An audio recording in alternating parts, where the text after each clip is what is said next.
Garrett and Della Beckwith left for their Mount Hooker climbing expedition with enough gear to handle any emergency. Except they left their satellite phones sitting in the truck. When the experienced climber and his 19-year-old daughter missed their scheduled check-in, that single detail transformed a routine search into Wyoming's most baffling mystery. 11 years later, two climbers stumbled upon their camp suspended on a cliff face where the horrifying contents of a single sleeping bag would send investigators into a desperate new search for answers.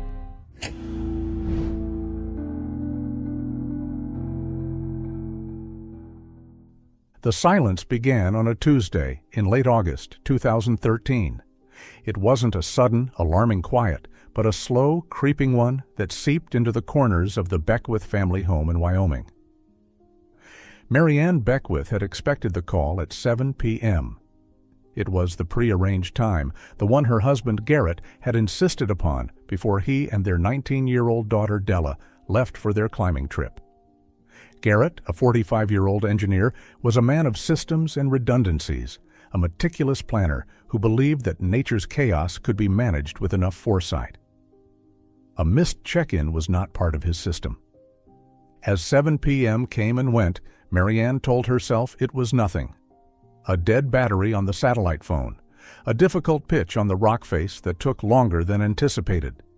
Mount Hooker wasn't a casual hike. It was a formidable beast of granite and ice in the heart of the Wind River Range, a place that didn't adhere to schedules. She busied herself, the coffee she'd made for the call growing cold on the counter. The house felt too large, the familiar hum of the refrigerator and the ticking of the clock on the wall amplifying the absence of the one sound she was waiting for. By Wednesday, the silence had grown teeth. Marianne found herself pacing, picking up her phone only to see the same empty screen. She reread the last message from Della, sent 4 days earlier from the trailhead. It was so full of life, so blissfully unaware. Starting the approach. See you in a few days. Love you. The words, once a comfort, now felt like a ghost. Garrett's climbing partner, Alistair Finch, had once described him as the safest climber he knew, a man who checked his knots 3 times and mapped out every contingency. For him to be 2 days overdue with no word was not just out of character. It was a violation of his own rigid code. The gnawing anxiety in Marianne's gut curdled into a cold, hard certainty. Something was wrong. Just after noon on Wednesday, her hands shaking slightly, Marianne Beckwith dialed the number for the Fremont County Sheriff's Office.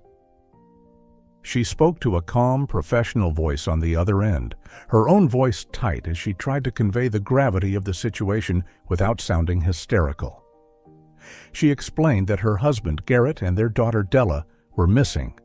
She detailed their intended route on Mount Hooker, emphasizing Garrett's extensive experience and his unwavering commitment to safety protocols.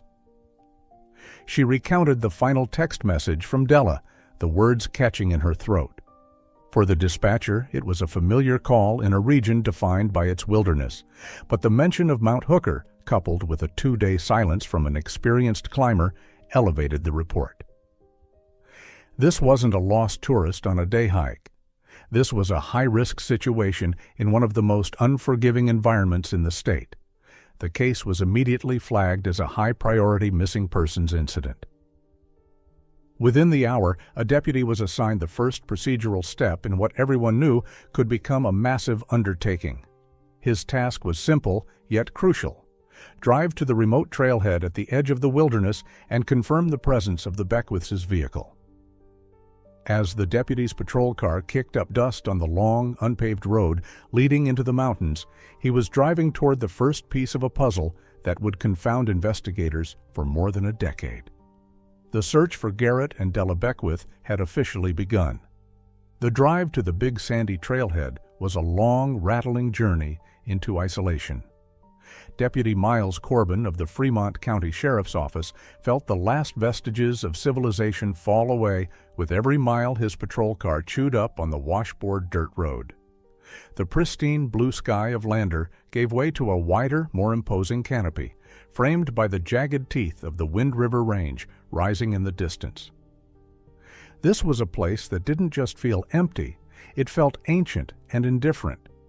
He'd been on calls like this before, but there was a weight to this one, a sense of foreboding that settled in his gut.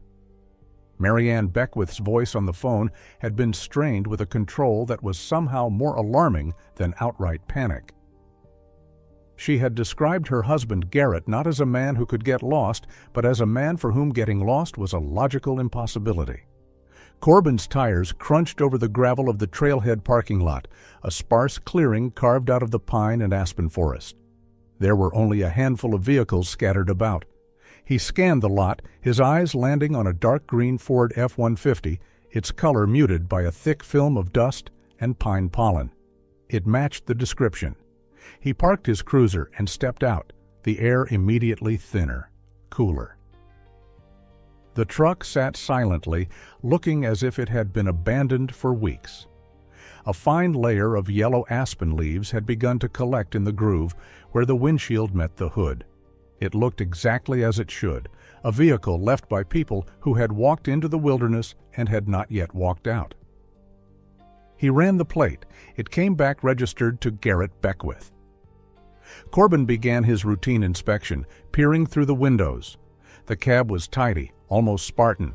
A few stray maps lay on the passenger seat, along with a well-worn guidebook to the Wind River Range.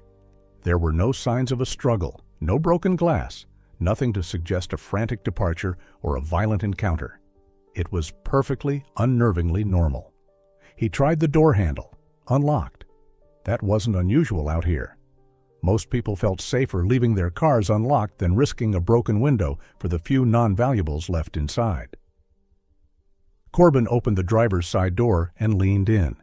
The faint scent of stale coffee and pine air freshener hit him.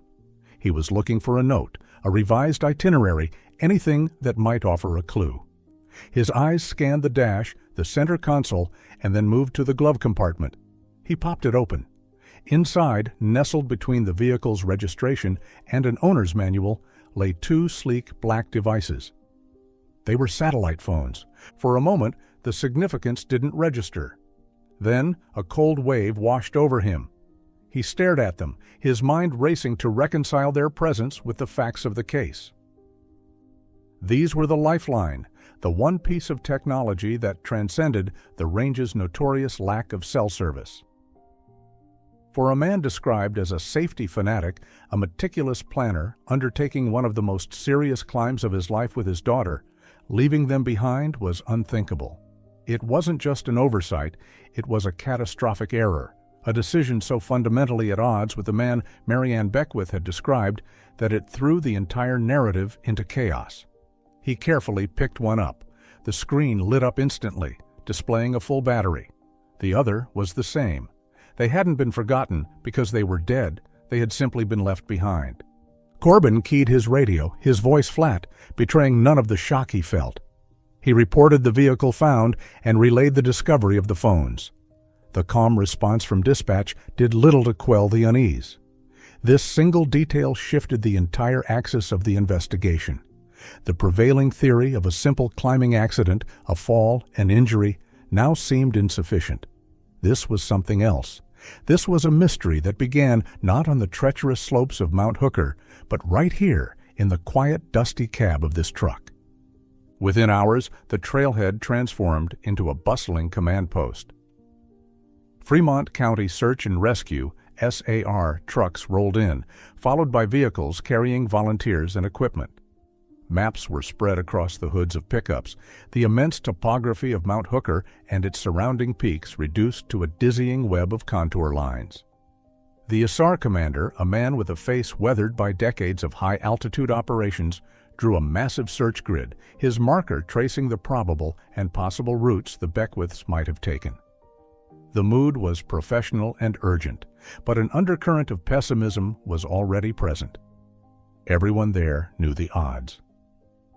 The Wind River Range was a place that could swallow people whole, leaving not so much as a shoelace behind. The first flights began that afternoon. A search helicopter lifted off, its rotors beating a rhythmic thud against the vast mountain silence. From the air, the scale of the challenge was breathtakingly clear. Mount Hooker wasn't a single peak, but a complex massif of granite walls, sheer couloirs, and shadowed cirques that stretched for miles. The helicopter seemed like a tiny insect against the colossal rock faces. The spotters inside scanned the endless gray and white expanse, looking for a flash of color, a jacket, a tent, a piece of gear, anything that didn't belong. They saw nothing. By the second day, the search had intensified, but the mountain remained silent. Ground teams, composed of highly fit SR members, hiked the established trails, shouting Garrett's and Della's names into the wind, their calls swallowed by the immensity of the canyons. They found nothing. Then the weather turned. The crisp blue sky of early autumn bruised to a dark, ominous gray. The temperature plummeted, and a biting wind began to howl down from the high peaks. What started as a cold rain quickly turned to sleet, then snow. The storm, arriving a few weeks earlier than usual, was a brutal physical blow to the search effort. The helicopter was grounded indefinitely. The treacherous slick rock became a death trap for the ground teams, forcing the SR commander to make the difficult decision to pull them back. The official search was paralyzed. As the official effort stalled, an unofficial one began. Garrett's old climbing partner, Alistair Finch, arrived at the command post. He was a wiry man in his late 40s, with the quiet intensity of someone who has spent a lifetime in serious environments. He listened to the SAR commander's report, his gaze fixed on the map, his expression grim. He knew, as the officials did, that the standard search protocols might not be enough.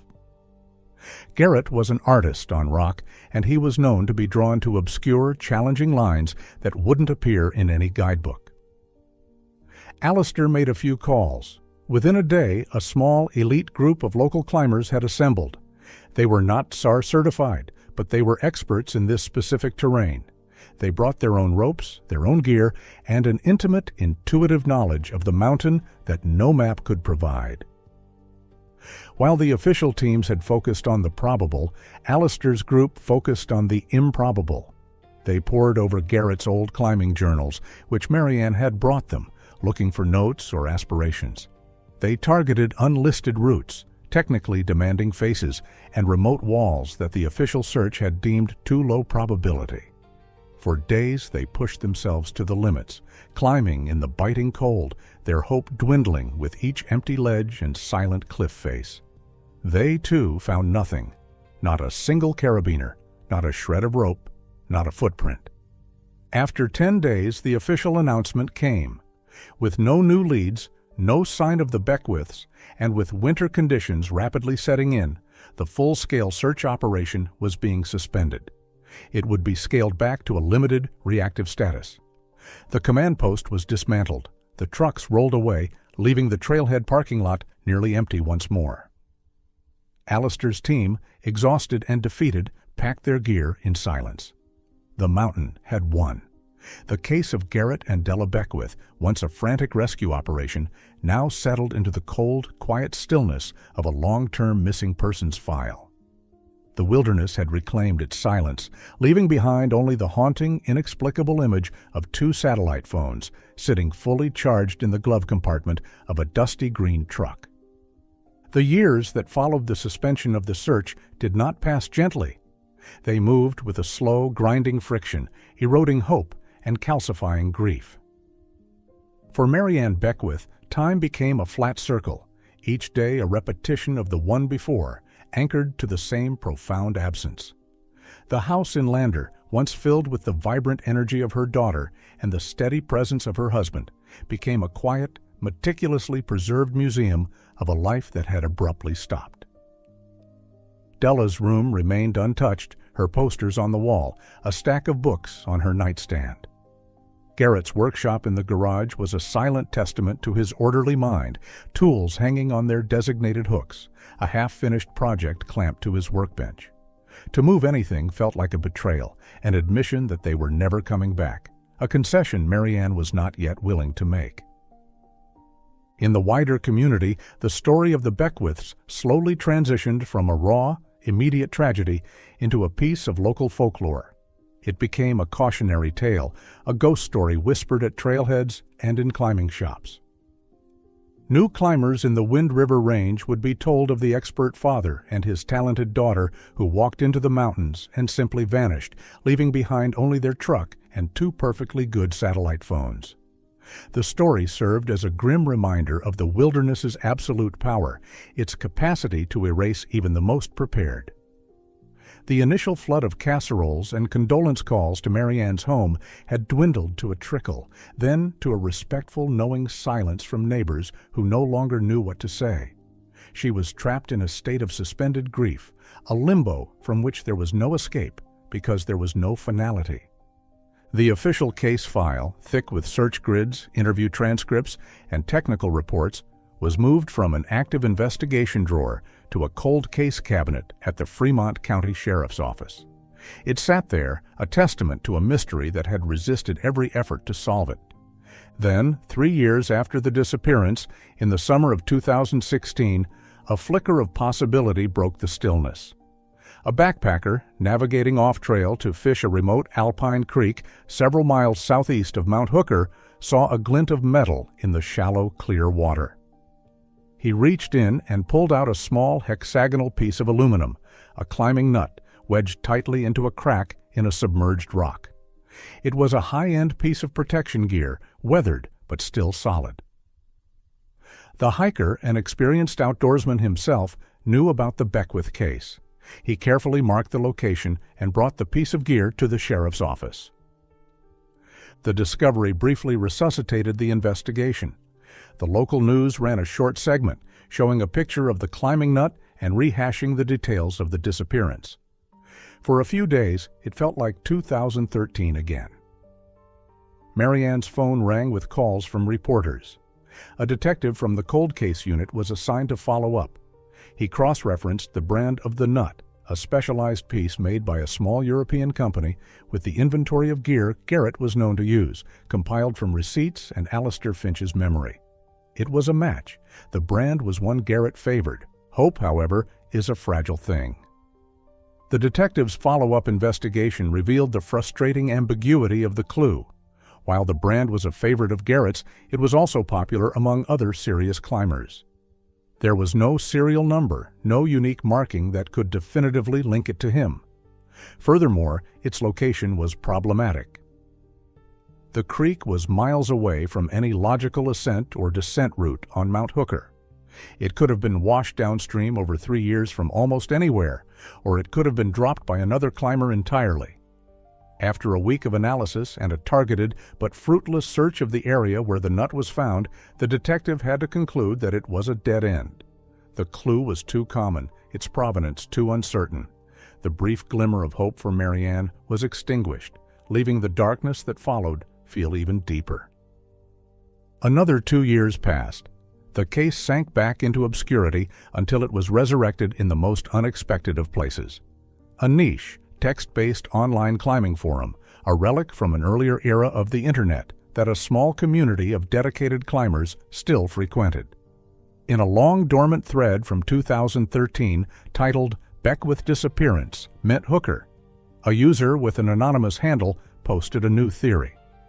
The user pointed out that Garrett Beckwith had taken out a modest small business loan about a year before he vanished. They speculated, with no evidence, that perhaps the business was failing and that Garrett, facing financial ruin, had staged the disappearance as a way to escape his debts, possibly even harming his daughter in the process. The baseless accusation spread quietly through the small online community, but it eventually found its way to a local Wyoming blogger who wrote a sensationalist post about it. The rumor, born in the dark corners of the internet, was now a public narrative, staining the memory of a man who could not defend himself. For Marianne, it was a profound violation. The suggestion that Garrett could have been responsible for their fate, that he could have harmed Della, was a cruelty she could barely comprehend.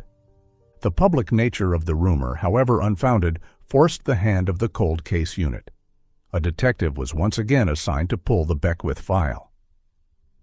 He spent a week meticulously reviewing Garrett's life, a task that felt like an intrusion into the private world of a dead man. He subpoenaed bank records, credit reports, and the loan documents for the small engineering consultancy Garrett had started. The financial picture that emerged was not one of desperation. The business was solvent, if not wildly profitable. The loan payments were all current. Garrett had a healthy life insurance policy, but it was nothing extravagant, and Mary Ann was the sole beneficiary. There were no large cash withdrawals, no liquidated assets, no signs of a man planning to flee his life. After an exhaustive review, the detective wrote a final addendum to the file. Financial motive for voluntary disappearance unfounded. The rumor was officially debunked, but the damage was done. Another potential path of inquiry had been explored and found to be a barren wasteland. The Beckwith case was now colder than ever. It had become a file of negations, a story defined by what it wasn't. There was no evidence of foul play, no evidence of a staged disappearance, and no evidence of a simple accident. The investigation was officially inactive, a ghost in the Sheriff's Department archives. The vast, silent expanse of the Wind River Range held its secrets, and the mystery remained anchored to that one maddening, inexplicable fact. Two climbers had gone to face a deadly mountain and had left their only hope of rescue sitting, fully charged, in the glove compartment of their truck. 11 years is a long time.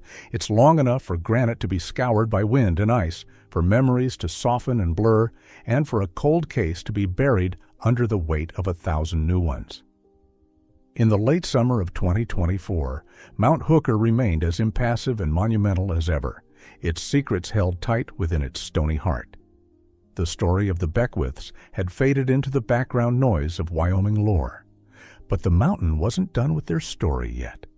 Chloe Vance and Ben Carter were a different breed of climber from Garrett Beckwith. They belonged to a new generation, armed with ultralight gear, advanced meteorological data on their phones, and an appetite for pushing the boundaries of what was considered possible. They weren't seeking the classic established routes. They were artists, and their medium was unclimbed rock. Their goal on this trip was to establish a new lineup, a sheer, intimidating wall on a lesser trafficked aspect of Mount Hooker, a face known for its technical difficulty and lack of obvious features. It was the kind of project that offered no fame outside their small, dedicated community, only the pure satisfaction of drawing a new line on the map. For 2 days, they had been immersed in the vertical world. Their lives were reduced to a rhythm of movement and stillness, the scrape of metal on rock, the rasp of their own breathing in the thin air, the quiet communication of rope tugs, and the shared, unspoken understanding of two people whose lives depended on one another. The climbing was hard, more demanding than they had anticipated. By late afternoon on their 3rd day, with the sun beginning its slow descent toward the western horizon, they were physically spent and looking for a place to set up their own portalage for the night. It was Ben who saw it first. He was leading the pitch, his body pressed against the cold granite, searching for the next hold. He paused, squinting. About 50 feet to his left and slightly above him was a glint of metal. It was a bolt hanger, rusted but unmistakable, drilled into the rock. It was old. He called down to Chloe, his voice slightly muffled by the wind. He had found a bolt. Chloe, anchored below, scanned the wall. It made no sense. This face was supposed to be virgin territory. They had researched it for months, and there were no records of any previous attempts, successful or otherwise. Ben kept climbing, and a few minutes later he called down again. He'd found another one, and another. They formed a clear line, a traverse leading toward a small shadowed alcove, a slight indentation in the massive wall.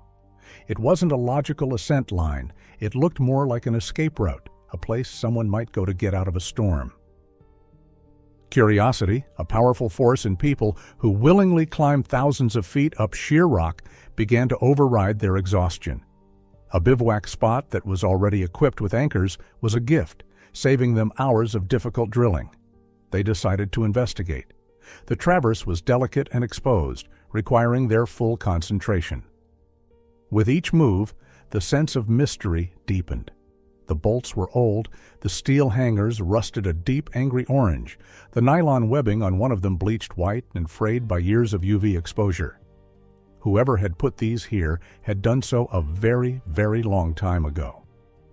As they neared the alcove, the object of the traverse came into view. It wasn't just a natural ledge. Suspended from a complex web of aging straps and anchored to the rock was a portalage. It hung there like a derelict ghost ship, its gray fabric faded and stained, flapping softly in the wind. A wave of unease washed over Chloe. This wasn't just an old camp. It felt like a shrine, a place frozen in time. Ben reached the anchor point first and secured himself. Chloe followed, her eyes fixed on the strange, silent platform. When she finally clipped in beside him, they simply stared, the wind the only sound. The portaledge was a time capsule. A blue dry bag, its plastic brittle and cracked, sat huddled against the rock wall. Next to it, a coil of climbing rope lay in a perfect, neat circle, though it was stiff and faded, its sheath bleached almost white. And next to the rope was a sleeping bag. It was a deep, dusty red, and it was zipped almost all the way to the top. The scene was profoundly eerie. There was a sense of order to it, a deliberateness that was at odds with the idea of simple abandonment. People who bailed on a climb in an emergency didn't usually take the time to coil their rope so neatly. An unspoken question hung in the air between them. Where were the people who owned this gear? Chloe felt a strange compulsion, a need to understand what she was looking at. She unclipped from the anchor and carefully, testing her weight, lowered herself onto the edge of the portaledge. The fabric groaned under her, but the frame held. The air on the ledge was still, shielded from the wind, and it felt heavy, stagnant. She reached for the dry bag first, her fingers brushing against the cracked plastic. It was light, almost empty. Her gaze shifted to the red sleeping bag. It was partially covered in a fine layer of granite dust, and a single, stubborn weed had somehow taken root in a fold of the fabric. It was the centerpiece of the tableau, the object that held the most pressing mystery. She could see a small lump at the top, where a pillow might be. She hesitated, a prickle of fear running up her spine. Ben watched her, his expression tense. Taking a deep breath, Chloe reached for the zipper. It was stiff, corroded by years of moisture and ice. She had to work it back and forth, the grating sound unnaturally loud in the mountain silence. It moved an inch, then another. The fabric began to part. She saw clothes first, a bundled-up fleece jacket which explained the lump. Then, as the opening widened, she saw something beneath it. It was pale, almost white, and had a smooth, curved shape. For a surreal moment, her brain refused to process it. It looked like a piece of bleached, sculpted wood. Then the zipper gave way another few inches, and the object rolled slightly to the side. Two dark, empty sockets stared up at the sky. A choked gasp escaped Chloe's lips. She scrambled back, her heart hammering against her ribs. It was a skull. She was looking at a human skull resting on a pillow of clothes inside a sleeping bag on a forgotten ledge thousands of feet up a cliff face. Ben, seeing her reaction, moved to the edge. He peered down, his face paling. "Oh my God," he whispered, the words snatched away by the wind. They stared in horrified silence. The full reality of the scene crashed down on them. This wasn't a camp, it was a tomb, a vertical grave suspended in the sky for years. Inside that faded red bag was a complete human skeleton. They were miles from civilization, hanging on a rock face next to the remains of a long-lost climber. The vast, beautiful wilderness that had felt like their playground moments before now felt like a predator, vast and menacing. The shock gave way to a cold, clear-headed sense of purpose, their training kicking in. They knew they couldn't touch anything else. This was a crime scene, or at the very least, a scene of a death that needed to be investigated. Chloe pulled out her phone. Her hands were shaking, but she forced herself to be methodical. She took photos from every possible angle, capturing the portalage, the gear, the sleeping bag, and the wider context of the cliff face. The bright digital glow of the phone's screen looked profane in this ancient, solemn place. Ben checked his own device, finding the GPS coordinates and taking a screenshot. There was no cell service. They were completely alone with their discovery. The sun was touching the horizon now, painting the sky in brilliant strokes of orange and purple. The beauty of the sunset felt like a cruel joke. They had to get down, but the thought of spending the night there, even 100 feet away, was unbearable. They made the difficult decision to start the long, technical descent in the fading light. The journey down was a tense, silent ordeal. Every rappel, every anchor check was performed with a grim mechanical focus. The normal, easy chatter between them was gone, replaced by a heavy silence filled with the image of those two empty eye sockets staring up from the sleeping bag. The mountain, which had been a source of joy and challenge, now felt haunted. They were no longer just climbers. They were messengers, carrying a terrible secret out of the wilderness. It was a full 24 hours later, after a sleepless night bivouacked on a lower ledge and a grueling final descent, that they finally stumbled out of the forest and into the big sandy trailhead parking lot. Their legs were trembling with exhaustion, their minds numb with what they had seen. Chloe found a single bar of cell service.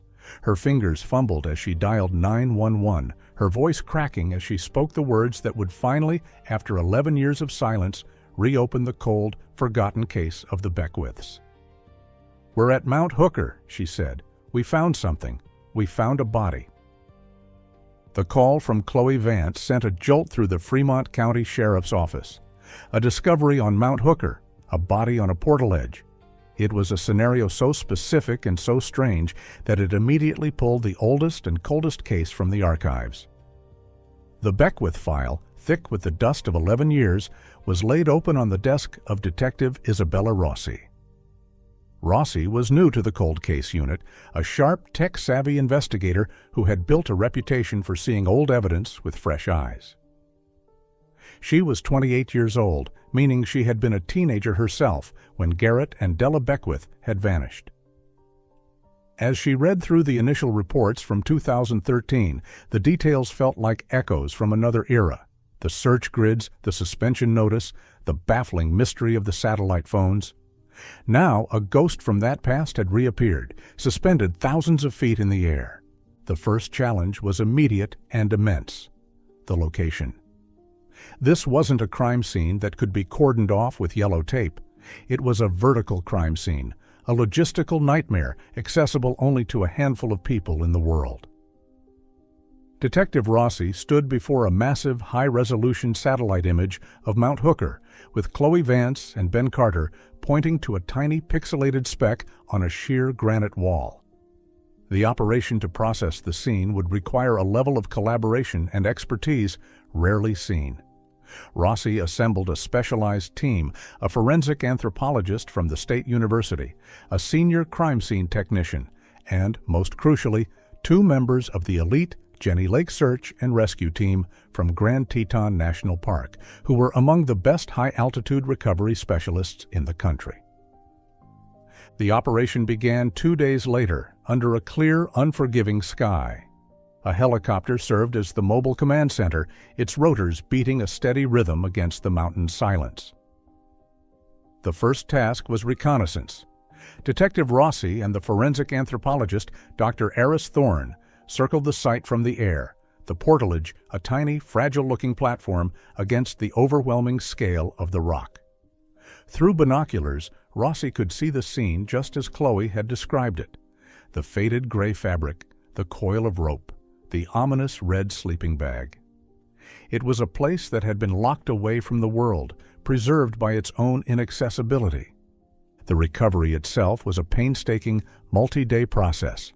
The 2 SAR climbers were the first on the wall, establishing a new, secure set of ropes and anchors above the site. From this station, they could rappel down to the portaledge, acting as the hands and eyes for the investigative team. Every action was relayed via radio to Detective Rossi and Dr. Thorne, who were observing from a temporary base camp established on a wider, more stable ledge several hundred feet below. The first priority was to document everything in situ. The climbers, wearing body cameras, moved with a surgeon's precision. They photographed the portaledge from every angle.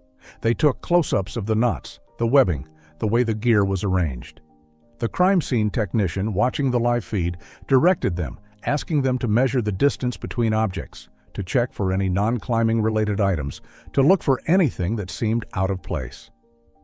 The inventory of the gear was the first set of clues. The brand names and models of the carabiners, the cams, and the ropes were meticulously logged. A quick cross-reference with the 2013 case file confirmed it. This was the equipment of Garrett and Della Beckwith. One item was conspicuously absent: Garrett's personal climbing harness. Della's was there, bundled with some other gear, but his was gone. It was a significant detail, suggesting he had left the ledge wearing it. Next, they turned their attention to the red sleeping bag. The climbers noted something that Chloe and Ben had missed in their shock. The bag was not just lying on the platform, it was deliberately and securely fastened to the portaledge frame with 2 short lengths of accessory cord tied with a climber's knot. This was a conscious act. It wasn't a temporary arrangement. It was designed to ensure the sleeping bag and its occupant would not be dislodged by the ferocious winds that regularly swept the cliff face. It was an act of care, of preservation. With documentation complete, the most delicate phase began: the recovery of the remains. Dr. Thorne guided the climbers via radio through the process. The skeleton, bleached clean by 11 years of sun and wind, was incredibly fragile. The climbers carefully cut the webbing securing the sleeping bag, then gently maneuvered the entire bag into a specialized rigid recovery container they had lowered from above. The blue dry bag and the coiled rope were collected separately. The entire portaledge was then painstakingly dismantled, each strap and pole labeled and packaged. Finally, the helicopter executed a series of breathtaking long-line lifts, airlifting the precious evidence from the cliff face to a staging area in the valley below. Back in the controlled environment of the State Crime Lab, the investigation continued. The contents of the blue dry bag were examined: a water filter, a small first aid kit that was nearly empty, and several empty freeze-dried meal packets.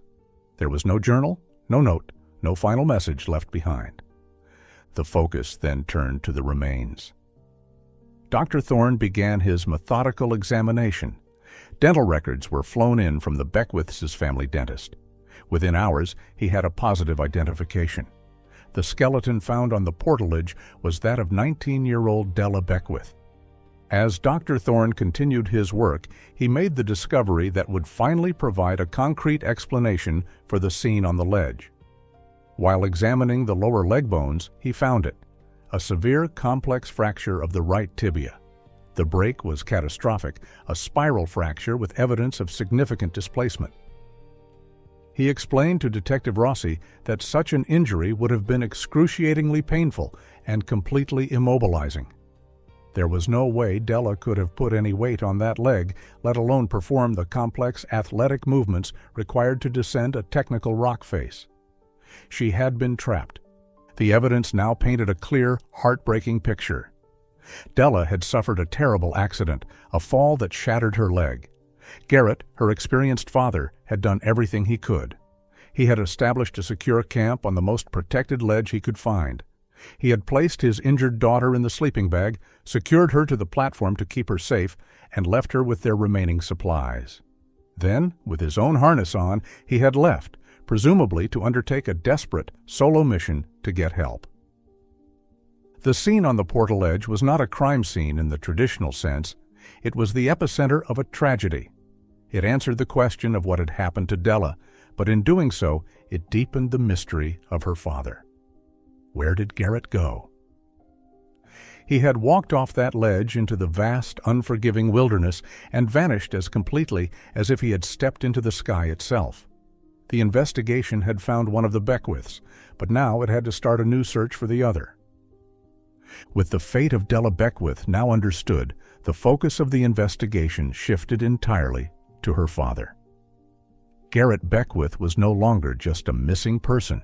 He was a man with a known starting point and a desperate, tragic purpose. Detective Rossi convened a meeting with the SAR team and Alistair Finch, Garrett's old climbing partner, who had flown in as soon as he heard the news. They stood around a massive, high-resolution topographical map spread across a table, the portaledge site marked with a single red pin. The question was no longer where they were, but where one of them had gone. "He would have tried the most direct route down," Alistair said, his finger tracing a series of steep gullies and ledges on the map directly below the pin. "He was against the clock, Della's injury, the weather. He wouldn't have been thinking about a safe, easy descent. He would have been thinking about speed." Based on this expert insight, Rossi authorized a new, highly targeted search. This wasn't the vast, grid-based operation of 2013. This was a forensic search focused on the logical and likely treacherous path a lone climber would take in a life-or-death situation. The team, again composed of elite SAR climbers, began their work at the empty portaledge anchors and started rappelling down, their eyes scanning every crack and ledge for any sign that a man had passed that way 11 years before. For 2 days, they found nothing. The rock was clean, wiped by a decade of storms. Then, on the 3rd day, a searcher made a find. About 500 feet directly below the camp, tucked away in a narrow, water-streaked gully, he found a single, rust-pitted climbing anchor, a python hammered deep into a hairline crack. It was an old-style piece of gear, the kind a climber would use only when no other form of protection was available. It matched the vintage of the gear recovered from the portaledge. A wave of excitement went through the command post. This was it. This was Garrett's path. He had been here. The piton marked his descent. Hope soared that he would be found nearby, perhaps at the base of a difficult rappel. The search team redoubled their efforts, meticulously scouring the gully and the scree fields below it. They spent another full day combing the area, their optimism slowly draining away with the setting sun. The piton led nowhere. It was a single, isolated clue in a sea of granite. Beyond it, there was no other sign of his passage. No dropped carabiner, no shredded piece of clothing, nothing. It was another frustrating dead end, a single sentence in a story with the final page torn out. The official search was once again called off, the mystery of Garrett's final moments still locked away by the mountain. Months passed. The case file on Garrett Beckwith remained open, but inactive. Detective Rossi had exhausted all her leads. It seemed the mountain would keep its final secret. The breakthrough, when it came, was entirely accidental. It had nothing to do with the official investigation. Several months later, a wildlife biologist from the University of Wyoming was conducting a study on the migratory patterns of bighorn sheep in the Wind River Range. The project involved using a high-resolution drone to survey remote, inaccessible basins that were prime sheep habitat. One afternoon, while piloting the drone from miles away, he was guiding it over a rugged, bowl-shaped basin several miles east of Mount Hooker, a desolate, cliff-bound area with no trails and no logical reason for a person to ever go there. As he scanned the live footage on his monitor, a flash of unnatural color caught his eye. It was a tiny speck of faded blue against the gray and brown of the rocky terrain. He maneuvered the drone closer, lowering its altitude. The image resolved into tattered shreds of fabric snagged on a thorny bush at the base of a high, sheer cliff.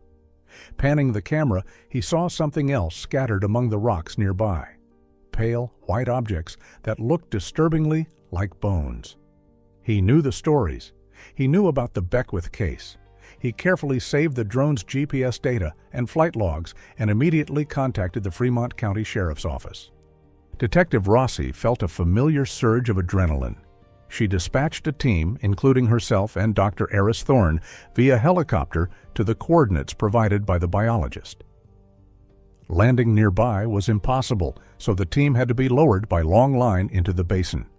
The moment their boots hit the ground, they knew. The basin was a natural trap, surrounded on 3 sides by unclimbable cliffs. The scene was grim. 11 years of harsh weather and animal activity had taken their toll. The remains were scattered, fragmented. The tattered blue fabric was from a windbreaker, its material rotten and weak. Dr. Thorne began the slow, somber work of recovery. It was immediately clear that a full DNA identification from the degraded bone fragments would be difficult, if not impossible. The remains were, however, consistent with those of an adult male of Garrett's height and build. For a moment it seemed that a definitive link might elude them, leaving Garrett's fate in a state of perpetual uncertainty. Then, a member of the recovery team, sifting through the soil near where the largest bone fragments were found, saw a glint of metal. It wasn't climbing gear. He carefully brushed away the dirt to reveal a small, uniquely shaped titanium plate, the kind used in maxillofacial surgery. It was bent and scratched, but intact. Detective Rossi felt her heart quicken. She remembered a detail from her initial review of the case file, a line in Marianne Beckwith's original interview. She had mentioned that Garrett had shattered his jaw in a cycling accident about 15 years prior and had required extensive surgery. Rossi made a call. Within hours, Garrett's old dental and surgical records were being faxed to the state medical examiner's office. They included detailed diagrams and specifications of the titanium plate that had been used to reconstruct his jaw. The next afternoon, the confirmation came. The plate found in the remote basin was a perfect match. There was no doubt. After 11 years, Garrett Beckwith had been found. His final resting place was not at the bottom of a climbing route, but miles away, at the base of a cliff he had likely never intended to be on. The location told the final tragic chapter of his story. He hadn't just fallen, he had become profoundly lost. In his desperate, high-stakes race against time, likely disoriented by injury, weather, or darkness, he had strayed far from the logical descent path, ending up in a part of the wilderness from which there was no escape. His final moments were not a calculated risk, but a fatal error born of desperation and love. The discovery of Garrett Beckwith's remains brought the long, agonizing search to a close, but it did not bring simple closure. Instead, it offered a theory pieced together from fractured bones, a rusted piton, and the silent testimony of a vertical grave. The official conclusion, entered into the final report by Detective Isabella Rossi, was one of cascading tragedies, a story of love and desperation played out on a stage of unforgiving granite.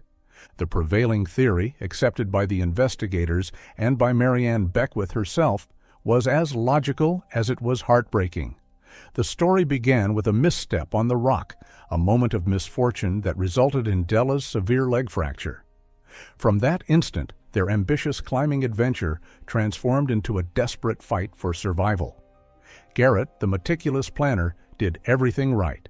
He established a secure camp on the portalage, a fortress against the elements. He stabilized his daughter's injury as best he could, placed her in the sleeping bag to protect her from the biting wind and cold, and consciously secured her to the platform, an act of a father ensuring his child would be safe while he was gone. He left her with their supplies, a small comfort in an impossible situation. Then, wearing his harness and taking only the most essential gear, he embarked on a solo mission for help, a descent he knew was fraught with peril. His path, marked by that single lonely piton, showed his initial intent. But somewhere in the treacherous gullies and ledges below, something went wrong. Perhaps it was the encroaching storm that had thwarted the initial search, a sudden whiteout that erased the landscape and his sense of direction. Perhaps it was a small slip, a minor injury that compounded his problems. Or perhaps it was simply the immense, disorienting scale of the wilderness. Lost and likely hypothermic, he had wandered miles off course, ending up in the inescapable basin where he ultimately succumbed to a final, fatal fall. Miles away, on the cliff face, Della waited. She would have watched the clouds roll in, her hope dwindling with the fading light, until she too succumbed to her injuries and the relentless cold. It was a story without villains, a perfect storm of bad luck and the brutal indifference of nature. Yet, even with this narrative, one question remained, hanging in the air like an unresolved chord. It was the question that had haunted the case from the very first day, the detail that elevated it from a simple tragedy to a profound mystery. Why were the satellite phones left in the truck? It was the central, inexplicable flaw in an otherwise logical chain of events. Had it been a simple human oversight? A moment of overconfidence from an expert climber who believed he had transcended the need for such precautions on a familiar mountain? Or had they been intentionally left behind for a reason that would forever remain unknown? That single, seemingly minor decision made in the quiet of the trailhead parking lot 11 years earlier was the fatal pivot point. It was the mistake that had removed any chance of a different outcome, the silent error that had set in motion a chain of events from which there was no recovery. The answer to that question was buried with Garrett and Della, leaving an unfillable hole in the center of the story.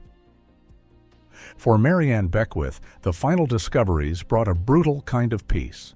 The limbo of not knowing, a unique and torturous form of grief, was over. She was now a widow and a mother who had lost her only child, but she was no longer the wife and mother of the missing. She could finally bring Garrett and Della home. A small private service was held. She buried the remains of her daughter and the fragmented, recovered pieces of her husband side by side. The story had an ending, even if it was incomplete.